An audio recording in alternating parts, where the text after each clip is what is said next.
I think we have very, very similar outlooks on the gym, on training, on how we train people, on how you should be working out. But with that being said, right, you have a phenomenal physique. You've trained a ton in your life as an athlete.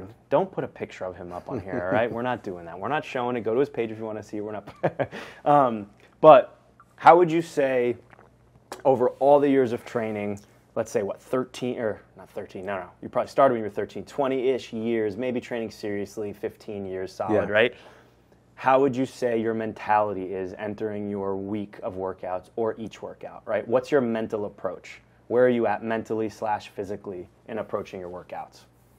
I would say mentally approaching my workouts. So, right, as you stated, my gains are so much smaller now, right? And that's both physically and weight-wise. Yeah. So I have to work on a movement for a year in order to see an incremental change in the amount that I'm going to squat more and the amount I'm going to deadlift more, as opposed to someone that's just starting where they can kind of see that in a few months. Yes. And that goes on the same side as actually from a physique end, like unless I'm bulking and cutting and I can really dramatically change with the see that change.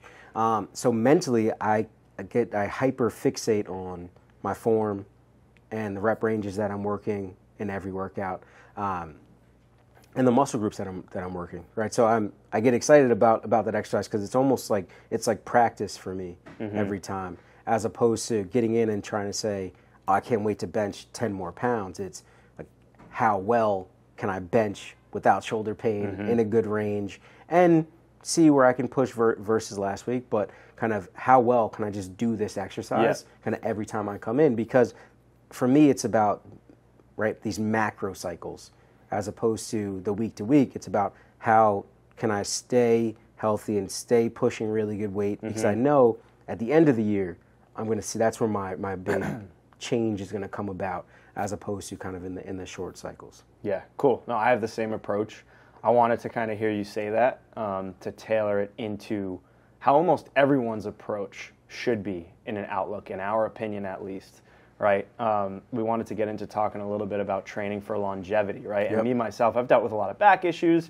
I was a very hypermobile, hyper-flexible person, being a baseball player, a pitcher specifically, always as a kid focused on mobility, the least amount of weight loading, weight bearing type tension creating stuff. Don't lift for pitchers, don't do this, right? That's old school mindset. I'm actually better and stronger now. My body is put together now. I still have back issues that I deal with. We have to work on certain things, but beginners can have the same problems too. And it's how do you set yourself up to not lift 400, 500 pounds off the floor because you're a beginner and you want that, and you see guys doing it on Instagram, you like in 2 months, right? How do you get there in a healthy way? You got trashed up playing football, right? You had so many different injuries. My body got tweaked up. My arm's been a wreck since I'm a kid from throwing a bunch, right? It's since actually gotten better because I've trained it. I've strength trained it out of it. It's been a lot stronger to handle force. But back also for me, I figured out a lot of things with my back, and my training approach is similar but different in that sense, right? So even from a beginner standpoint, how do you work yourself kind of detour around those problems, get into something for yourself that seems a little bit healthier, more sustainable, but you could still hit those numbers in a lot better capacity, right? Some guys are freaks out there that can deadlift 400 pounds the first time they ever step up to a bar. And I've literally heard stories of guys that can do that, which is wild, but that doesn't mean everyone should, right? And I think the biggest thing is can be misleading in that sense, and how much it actually takes to get there for some people, right? It's like trying to defeat this thought of like ego lifting. Right? And we get it in here, and we get it, and people get it in the gyms. Don't worry about everyone is running their own race. If you can stay in the race, you're better off than trying to ego lift, hurting yourself, and now having to go back and start from zero.